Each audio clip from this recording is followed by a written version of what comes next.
Hi ನಮಸ್ಕಾರ ಸ್ನೇಹಿತರೆ, ನನ್ನ ಮತ್ತೊಂದು ಹೊಸ ವಿಡಿಯೋಗೆ ಎಲ್ಲರಿಗೂ ಸ್ವಾಗತ. ಇವತ್ತಿನ ಈ ವಿಡಿಯೋದಲ್ಲಿ ಯಾವ ವಿಷಯದ ಬಗ್ಗೆ ನಾನು ಮಾತಾಡಕ್ಕೆ ಬಂದಿದ್ದೀನಿ ಅಂತ ಆಲ್ರೆಡಿ ನಿಮಗೆ ಟೈಟಲ್ ಮತ್ತು ಥಂಬ್ನೇಲ್ ನೋಡಿ ಗೊತ್ತಾಗಿರುತ್ತೆ. ಹೌದು, ಇವತ್ತು ಯಾವ ವಿಷಯದ ಬಗ್ಗೆ ಮಾತಾಡಕ್ಕೆ ಬಂದಿದ್ದೀನಿ ನಾನು ಅಂತಂದರೆ ಬೈಕ್ ಟ್ಯಾಕ್ಸಿ ವಿಚಾರವಾಗಿ ನಾನು ಮಾತಾಡಕ್ಕೆ ಬಂದಿದ್ದೀನಿ.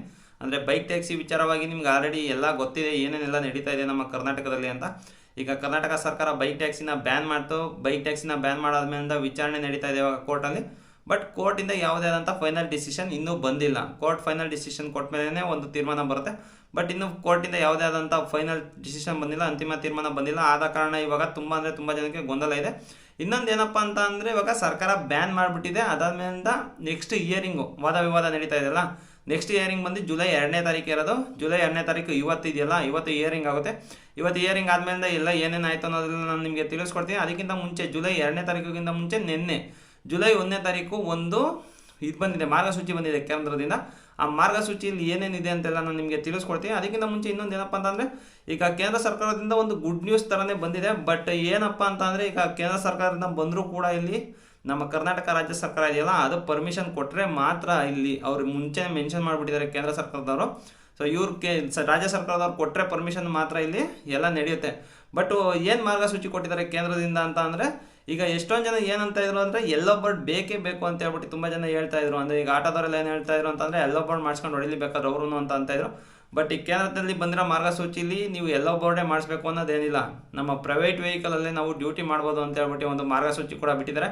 ಕೇಂದ್ರದಿಂದ ಬಂದಿರೋ ಮಾರ್ಗಸೂಚಿಲಿ ಏನೇನಿದೆ ಅಂತ ನಾನು 1 by 1 ಹೇಳ್ತಾ ಹೋಗ್ತೀನಿ.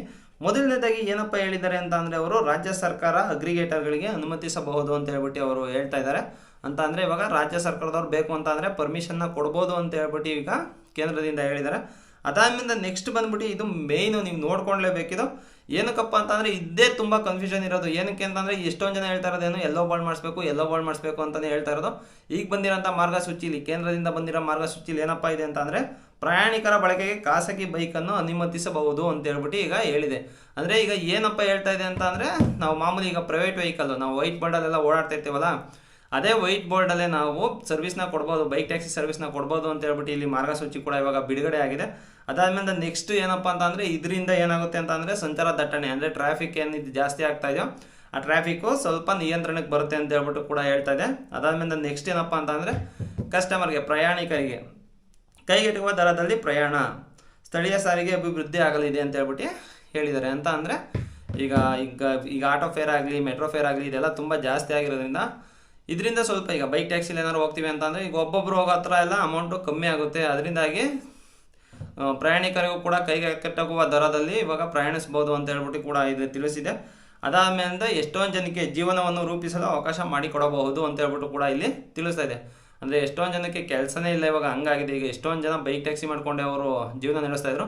ಅದರಿಂದಾಗಿ ಜೀವನವನ್ನು ರೂಪಿಸಲು ಅವಕಾಶ ಮಾಡಿಕೊಡಬಹುದು ಇದರಿಂದ ಅಂತ ಹೇಳ್ಬಿಟ್ಟು ಕೂಡ ತಿಳಿಸಿದೆ. ಅದಾದ್ರಿಂದ ಮೋಟಾರ್ ವೆಹಿಕಲ್ ಕಾಯ್ದೆ ಅಡಿ ಅನುಮತಿ ಕೊಡಬಹುದು, ಅಂದರೆ ಪರ್ಮಿಷನ್ನ ಕೊಡಬಹುದು ಮೋಟಾರ್ ವಾಹನ ಕಾಯ್ದೆ ಅಡಿ ಅಂತ ಹೇಳ್ಬಿಟ್ಟು ತಿಳಿಸ್ತಾ ಇದೆ. ಸೆಕ್ಷನ್ 67ರ ಸಬ್ ಸೆಕ್ಷನ್ 3ರ ಅಡಿಯಲ್ಲಿ ಅಗ್ರಿಗೇಟರ್ಗಳಿಗೆ ಅನುಮತಿಸಬಹುದು, ಅಂದರೆ ಪರ್ಮಿಷನ್ನ ಕೊಡ್ಬೋದು ಅಂತ ಹೇಳ್ಬಿಟ್ಟು ಕೇಂದ್ರದಿಂದ ಹೇಳ್ತಾ ಇದೆ. ಬಟ್ ರಾಜ್ಯದವ್ರು ಏನು ಮಾಡ್ತಾರೆ ಅನ್ನೋದ್ರ ಮೇಲೆ ಡಿಪೆಂಡ್ ಆಗೋದು.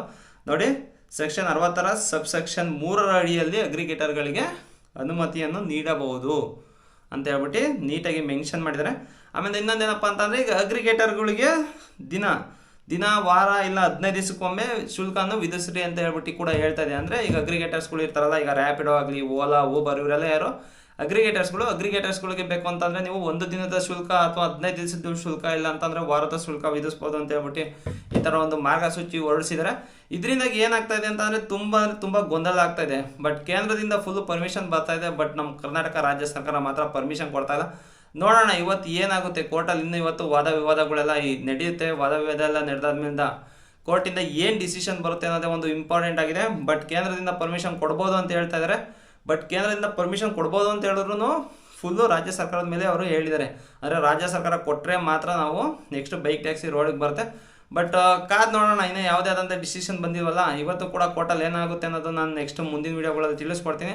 ಸೊ ಸದ್ಯದ ಮಟ್ಟಿಗಂತೂ ಇಷ್ಟೇ ಇನ್ಫಾರ್ಮೇಷನ್ ಇರೋದು. ಈ ವಿಡಿಯೋನ ಇಷ್ಟ ಆಗಿದೆ ಒಂದು ಲೈಕ್ ಮಾಡಿ, ಇನ್ನೇನಾದ್ರು ಚಾನಲ್ ಸಬ್ಸ್ಕ್ರೈಬ್ ಮಾಡಿದ ನಂತರ ದಯವಿಟ್ಟು ಚಾನಲ್ನ ಸಬ್ಸ್ಕ್ರೈಬ್ ಮಾಡಿ ಅಂತ ಹೇಳ್ತಾ ನನ್ನ ಇವತ್ತಿನ ವಿಡಿಯೋ ಮುಗಿಸ್ತೀನಿ. Bye guys.